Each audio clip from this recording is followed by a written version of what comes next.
Hello everybody, and either welcome or welcome back to my podcast. As always, if you do like this, please rate, comment, and subscribe. You can find me on iTunes, Google Play, Stitcher, SoundCloud, Spotify, and YouTube. So, as you can tell, I'm sure, I am doing the weekly roundup a little early this week because it is Memorial Day weekend, and even us podcasters do like to enjoy the odd 3-day weekend. So I am recording and uploading this a little earlier than I normally do, which all of you are probably on vacation anyway and probably won't even listen to this until you get back from vacation next week. But if you are traveling or if you are bored on Memorial Day weekend and you want something to listen to, here you go. Weekly roundup a little earlier than usual, but still plenty of things to talk about. 2 stories in particular, which actually we're going to go ahead and start with where I left off last week on the weekly roundup, which is Justin Amash's tweet thread, which I'd mentioned almost like throwaway in passing at the end of the last episode because honestly it had just dropped. I don't even think it had been 24 hours since it had dropped when I recorded that last episode. And to be entirely honest, like I mentioned it because it existed and it was a thing and it was a thing people were talking about and it was somewhat noteworthy, but I didn't think it was that big of a deal. But apparently I was incorrect because it has become this huge fucking deal. And spoiler alert, I still don't understand why. But it has become this big, huge thing. It just completely blew up. So we have the original tweet thread. There have been 2 subsequent tweet threads adding more information to the original tweet thread. And a lot of the conversation about the original tweet thread in particular has gotten, I think, a little too far afield from the points that Amash was trying to make in the original tweet thread. So for the interest of everybody kind of being on the same page here and now in this particular podcast episode, I am going to read the original tweet thread and also the subsequent 2 tweet threads where he is elaborating and offering a little more information on his opinion about the fact that he feels that after his reading of the Mueller report that there are impeachable offenses within the Mueller report. So let's go ahead and start with the original tweet thread that kind of just took off and went crazy and people just lost their shit over it. Like I said, I don't get it. But anyway, here is the original tweet thread. So he posted this up on the 18th, which was last Saturday. And it starts off, "Here are my principal conclusions. Number 1, Attorney General Barr has deliberately misinterpreted Mueller's report. Number 2, President Trump has engaged in impeachable conduct. Number 3, partisanship has eroded our system of checks and balances. Number 4, few members of Congress have read the report." Now, I want to take a moment here and address something that I've seen a lot of people misconstrue what he said here as saying that Amash is calling for impeachment. He is not calling for impeachment. At no point does he ever call for impeachment. So I think saying that is putting words into his mouth that if that is what he wanted to say, he could have very well said it himself. So the point he is making is that in his personal opinion and in his staff's opinion, after reading the Mueller report, they feel that there are impeachable offenses contained within the report. So, wanted to go ahead and clear that up, not actually calling for impeachment. And before anybody tries to make an argument that by saying he engaged in impeachable conduct means that he is calling for impeachment, there is a difference between saying that you think somebody engaged in impeachable conduct and actually wanting impeachment proceedings to happen. Like, he can feel this way, and for what it's worth, I've not seen him say one way or the other whether he would support impeachment proceedings, but you can feel this way and not support impeachment proceedings for practical reasons, for reasons of not wanting to go through this whole spectacle, for reasons of just realizing that the math isn't there. There's a lot of different reasons you could hold both of those same opinions at the same time, so I'm not comfortable with people saying that Amash is calling for impeachment, because he is not actually calling for impeachment. Alright, back to the tweet thread. I offer these conclusions only after having read Mueller's redacted report carefully and completely, having read or watched pertinent statements and testimony, and having discussed this matter with my staff, who thoroughly reviewed material and provided me with further analysis. In comparing Barr's principal conclusions, congressional testimony, and other statements to Mueller's report, it is clear that Barr intended to mislead the public about Special Counsel Robert Mueller's analysis and findings. Barr's misinterpretations are significant but often subtle, frequently taking the form of sleight-of-hand qualifications or logical fallacies, which he hopes people will not notice. Under our Constitution, the President shall be removed from office on impeachment for, and conviction of, treason, bribery, or other high crimes and misdemeanors. While high crimes and misdemeanors is not defined, the context implies conduct that violates the public trust. Contrary to Barr's portrayal, Mueller's report reveals that President Trump engaged in specific actions and a pattern of behavior that meets the threshold for impeachment.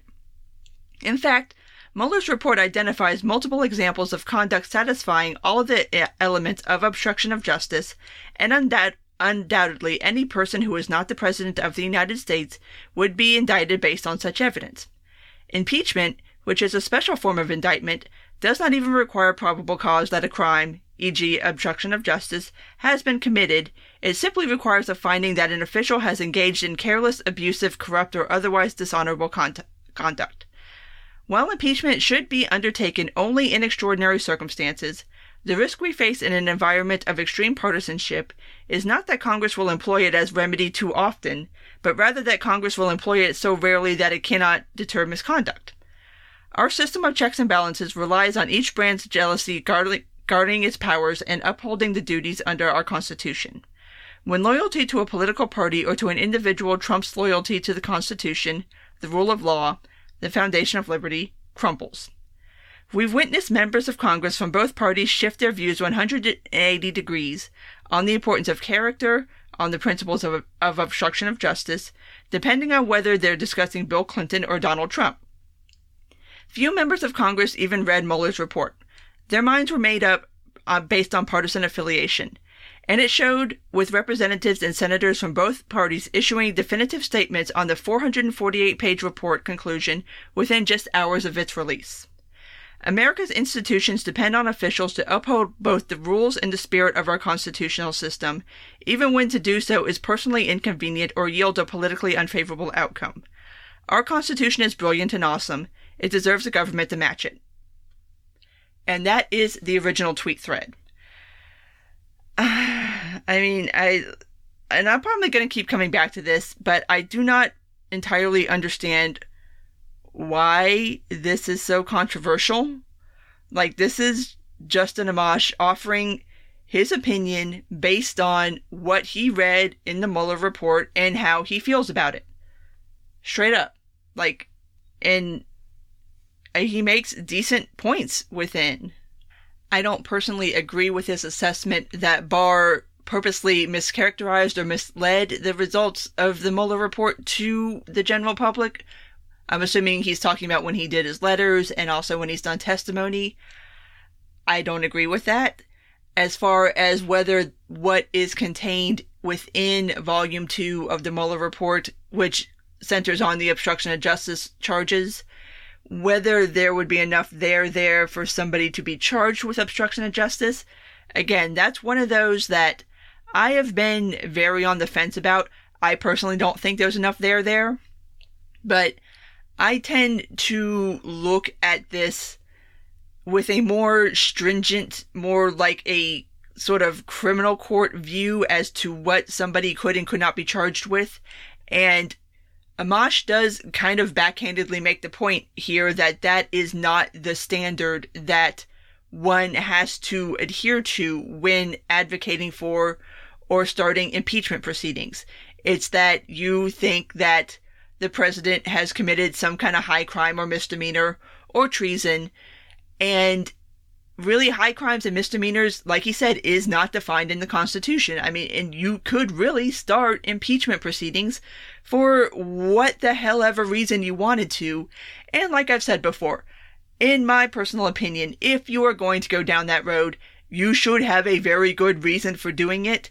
Because I am of the camp that I do think impeachment proceedings should be rare, and they are rare for a reason. And that is because of all of the bullshit that comes with an impeachment proceeding, all of the hoopla, all of the hype, all of the disturbance to actually performing any kind of governance in the country.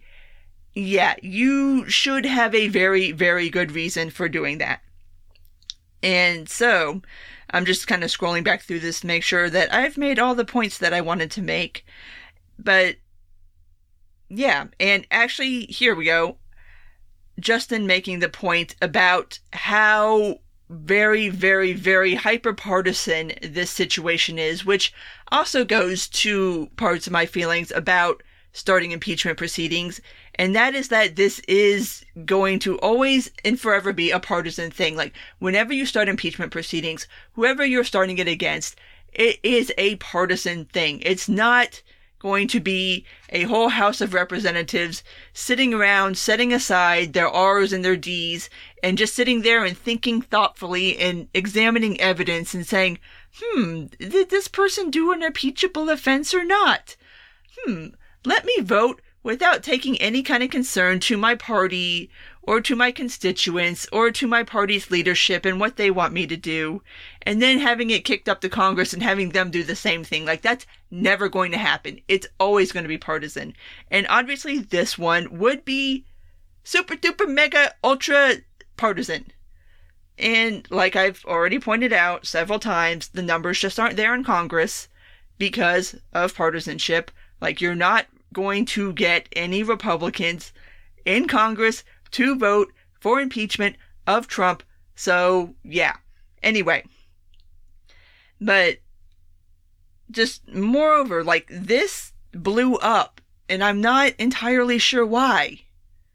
Like, okay, if you don't agree with him, that's fine. I don't agree with him. I don't agree with the idea that Barr mischaracterized the report. I don't entirely agree that there is enough in there that anybody else would be charged with obstruction of justice. Obviously, like I've said, for an impeachment proceeding, you can do it for really any damn reason you want. So there's really no good standard to measure that against other than the one that I arbitrarily choose for myself. So, yeah. It's fine. Like, I have no problem with this. I have no problem with disagreeing with Justin Amash on this. But apparently lots of other people do. And it's nuts. But anyway, I want to make it through the other two tweet threads explaining this one. So let's move to the second tweet thread. So the second tweet thread is from the 20th. And it seems like this one is in response to people asking him from the original tweet thread to elaborate on why he feels like there's enough in Volume 2 to proceed with impeachment proceedings. So, tweet thread. People who say there were no underlying crimes and therefore the president could not have intended to illegally obstruct the investigation and therefore cannot be impeached are resting their argument on several falsehoods. Number 1, they say there were no underlying crimes. In fact, there were many crimes revealed by the investigation, some of which were charged and some of which were not, but are nonetheless described in Mueller's report. Number 2, they say obstruction of justice requires an underlying crime. In fact, obstruction of justice does not require the prosecution of an underlying crime, and there is a logical reason for that. Prosecutors might not charge a crime precisely because obstruction of justice denied them timely access to evidence that could lead to a prosecution. If an underlying crime were required, then prosecutors could not charge obstruction of justice only if it were unsuccessful in completely obstructing the investigation. This would make no sense. Number 3, they imply the president should be permitted to use any means to end what he claims to be a frivolous investigation, no matter how unreasonable his claim. In fact, The president could not have known whether every single person Mueller investigated did or did not commit any crime. Number 4. They imply high crimes and misdemeanors require charges of statutory crime or misdemeanor. In fact, high crimes and misdemeanors is not defined in the Constitution and does not require corresponding statutory charges. The context implies conduct that violates the public trust, and that view is echoed by the framers of the Constitution and early American scholars. Now, the topic of whether you can charge somebody with obstruction of justice if there was no underlying crime, which, to this particular point, what he's trying to say is that since there was no evidence of Russian collusion found within the Mueller report, then how can you charge somebody with obstruction of justice if there was nothing to obstruct? Like, I'm trying to think of a better way to explain this. Like, how can you, like, accuse somebody of trying to cover up a crime that didn't actually happen, basically? And this is a very hot button issue with this, because there are people that come down on both sides of this fence. There are people that say that obviously you can't obstruct justice into, like, trying to determine something that didn't exist. And then there are people like Justin Amash who point out that if that were the standard, then nobody could ever be charged with obstruction of justice, because if you were successful at doing the obstruction of justice, then you couldn't be charged with obstruction of justice because there would be no underlying crime. Like, I understand what he's saying here, and I don't entirely agree with it, but I understand his legal logic here, and it's not completely out of left field. I'm not sure, legally speaking, how that would play out, but one thing I do have a problem with on this is that, yes, there were crimes found that were committed, but by people other than Trump. And that's been the thing. It's like, okay, you've got your Cohens, you've got your Manaforts, you've got your Flynns, you've got all these other people who have been charged, or being charged, or serving jail time, or about to serve jail time for various and assorted crimes, but nothing has stuck to Trump. And the impeachment proceeding would be involving Trump, not involving any of these other people. And for what it's worth, everybody knew, or at least should have known, that Trump is a fucking scumbag before he got elected into office, and he surrounds himself with scumbags, and so none of this should have been a huge shock. But I'm not entirely 100%. I would need to be more convinced from a legal perspective that you can do obstruction of justice without there being an underlying crime. And also, and this is a point that I made when I was talking about the Mueller reports. I did 2 episodes on it. For me, the biggest issue that I've had with all of the different things that were outlined in Volume 2, for me, the biggest one was Trump ordering McGahn to fire Mueller and shut down the investigation, which McGahn refused to do. So, obviously, there was intent there, but it didn't happen. So what do you do with that? Like, I don't really know where you go with that. Like, legally speaking, if it was a criminal court, I guess maybe attempt to obstruct justice, but I don't know if that's an actual, like, thing that you can charge somebody with. And again, I know I am applying a higher standard than what is actually necessary, but like I said, I do apply a high standard to this because I feel like if you're going to go down this road, you should at least have a little bit of a chance of actually making something stick and not just doing this for the sake of doing it. So, again, not entirely agreeing with Amash's assessment here, but again, it's his assessment. He gets to have one, I get to have one, you get to have one, everybody else gets to have one. I don't get what the big fucking deal is. Anyway, moving on to the 3rd tweet thread. So this one he released on the 23rd. Mueller's report describes a consistent effort by the president to use his office to obstruct or otherwise corruptly impede the Russian election interference investigation because it puts his interests at risk. See, I can't even say Russian election interference anymore. It doesn't fit on my brain. Like, my mouth is tired of making those words. Moving on.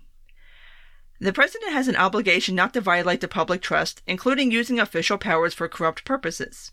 For instance, presidents have the authority to nominate judges, but a president couldn't select someone to nominate because they promised the president money.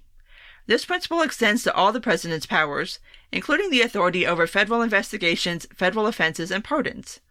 President Trump has had an incentive to undermine the investigation into Russian interference in the 2016 election, which includes investigating contacts between Russia and the Trump campaign. The investigation threatened to uncover information, including criminal activity, that could put Trump's interests at risk. Ultimately, the investigation did uncover very unflattering information about the president, his family, his associates, his campaign, and his business. It also revealed criminal activities, some of which were committed by people in Trump's orbit and, in the case of Michael Cohen's campaign finance violation, on Trump's behalf. The investigation began before the president was elected and inaugurated. After Trump assumed the powers of the presidency, Mueller's report shows that he used those powers to try to obstruct and impede the investigation.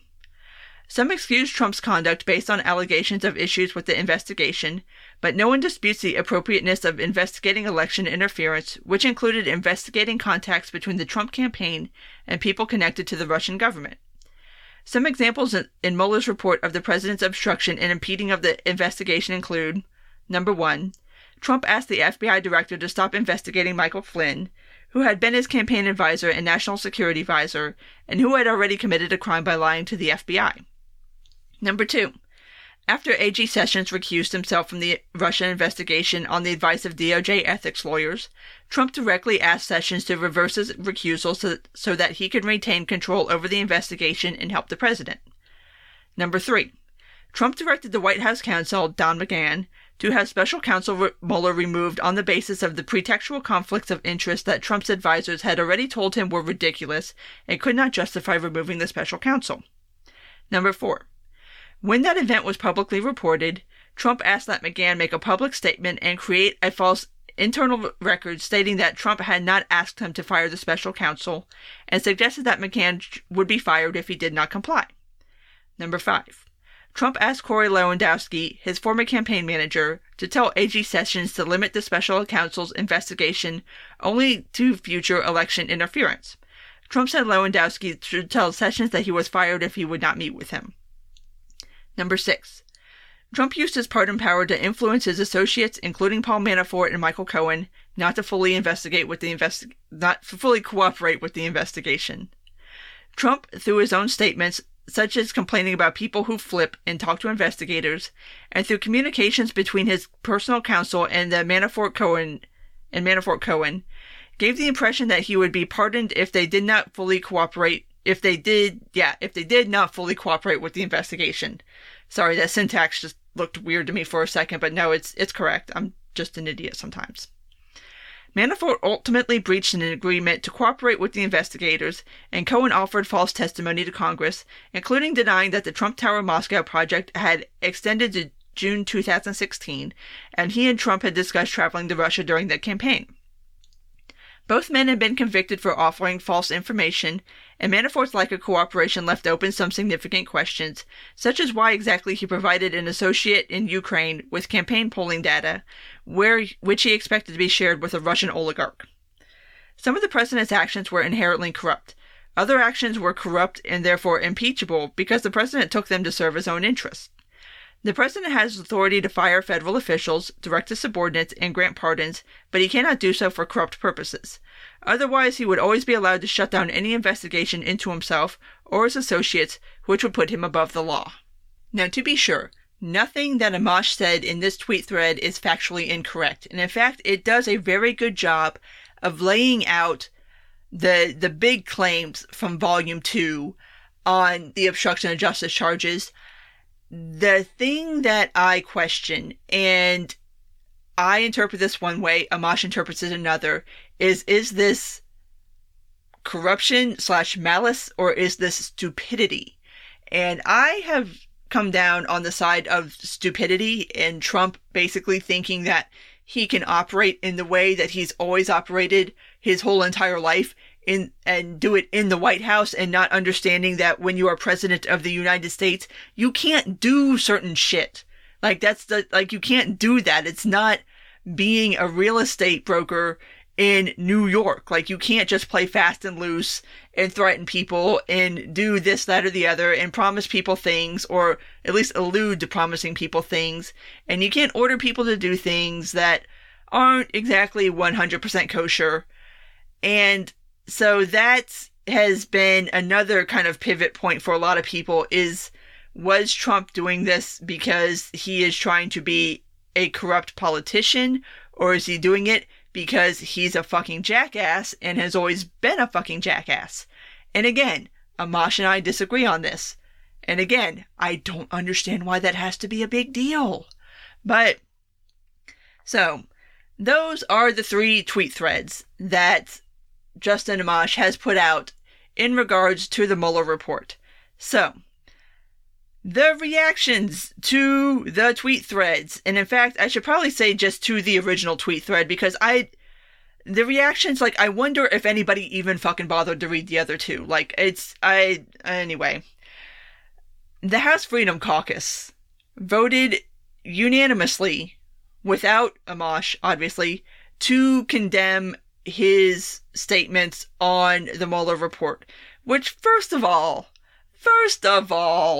who the fuck are you to try to tell this man what the hell he can and cannot say on his own platform? He was not speaking as an adjunct of the House Freedom Caucus. He wasn't speaking for the House Freedom Caucus. He was speaking as Justin Amash on his own Twitter.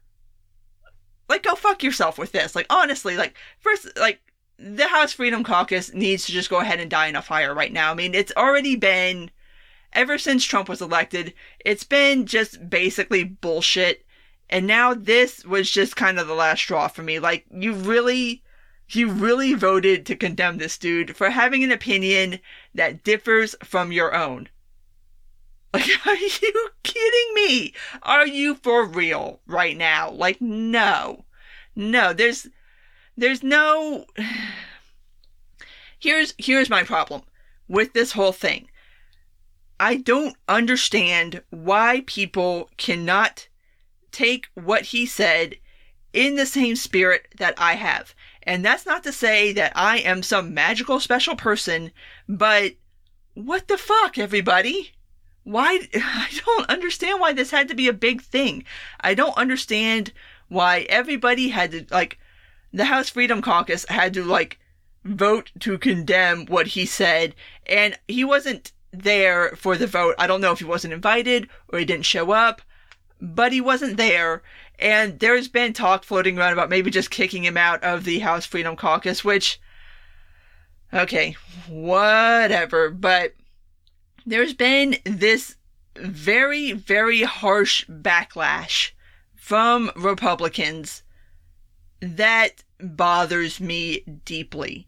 And that is that because he spoke out against Trump in this particular topic, and for what it's worth, this isn't the first time that Amash has gone against Trump.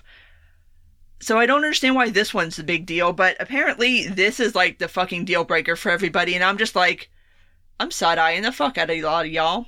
Like, really? I mean, you got people out here saying that, either implicitly or explicitly calling him an attention whore, which, for what it's worth, he has not granted any interviews since he has done the first Twitter thread in any platform, any media. I mean, he's just stating his opinion, and all of a sudden, like, everybody wants to come down on him like a ton of bricks, and I'm just like, no.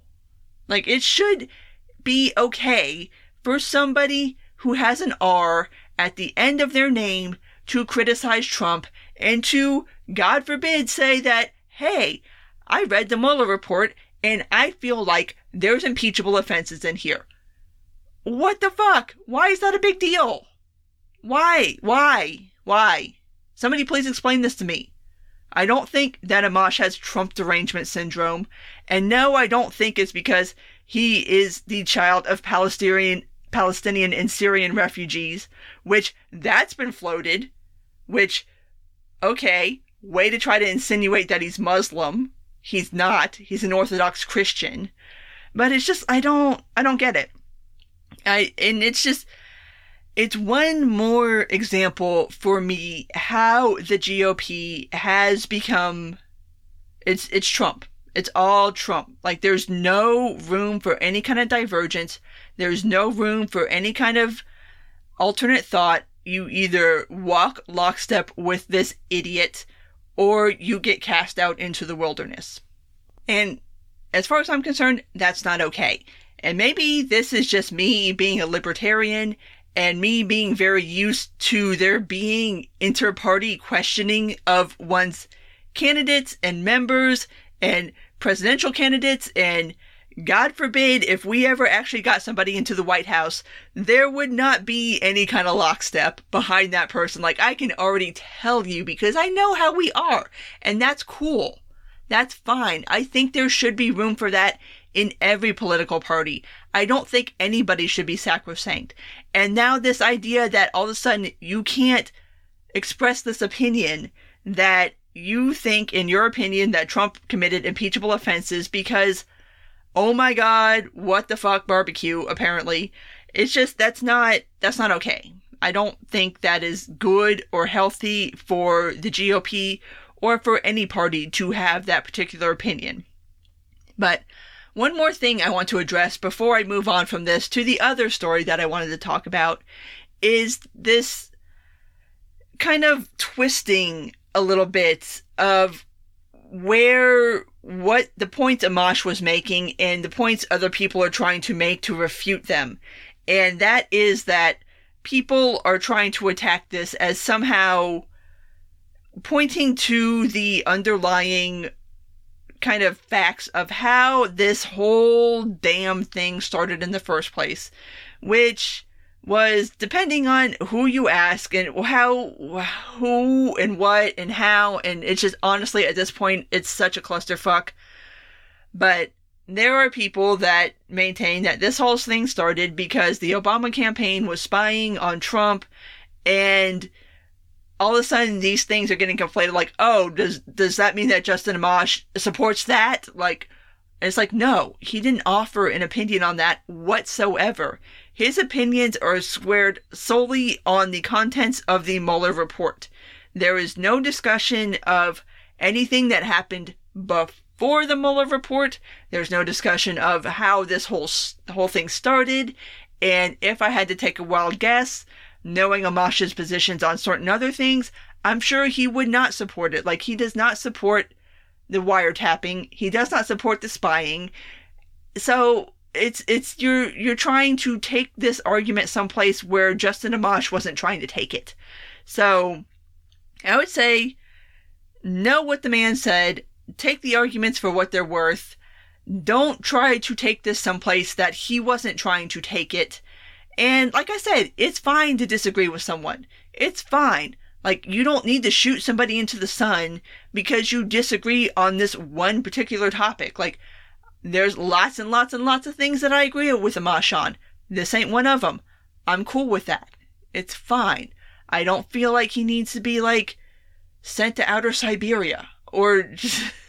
I don't understand the overreaction to this, and that's what's really bothering me, is the overreaction. But moving on from that to Julian Assange, because we do have some new, very awful, bad, no good news on that front. The DOJ has released a new indictment superseding the original indictment that we had discussed prior that involved the alleged password hacking of the computer system so that Chelsea Manning could get more information. We have a new superseding indictment that does include that charge, plus, get this, 17 charges of espionage leveled against Julian Assange. And all of these charges are still based around the Manning situation, the information that he got from Chelsea Manning. The reason why this is such a huge fucking deal, and this is why everybody needs to be paying attention to this case, whatever you happen to think about Julian Assange or WikiLeaks, or whether you think he was right for what he did, wrong for what he did, whatever, move past that. There are bigger issues right now. The first one being, this would be the very first time that the Espionage Act would be used against somebody who published information. Now, normally when you charge somebody with espionage, it's on the leaker side. Like, it's Snowden, it's Manning, it's anybody who leaks information to a particular publisher, and then the publisher or at least traditionally has been considered immune from any kind of prosecution because of the freedom of press for First Amendment rights here in the United States, that shields the press from being legally responsible for publishing information that somebody else gives them. The fact that they are deliberately trying to charge Assange with espionage for publishing information that he was given is a huge, huge red flag for the future of journalism in this country. Because here's the thing. What they are charging him with is not just receiving the information and publishing it, but also actively encouraging, in this case, Chelsea Manning, to get him more information. Alright. When you are a journalist, and we'll touch on that in a second, but when you are a journalist or a publisher, either way, doesn't matter. Like, of course you encourage people to send you information. That's the whole fucking job. Like, yes, of course, when you have somebody giving you information and they can get you more information, you encourage them to get you more information. That's how this fucking works.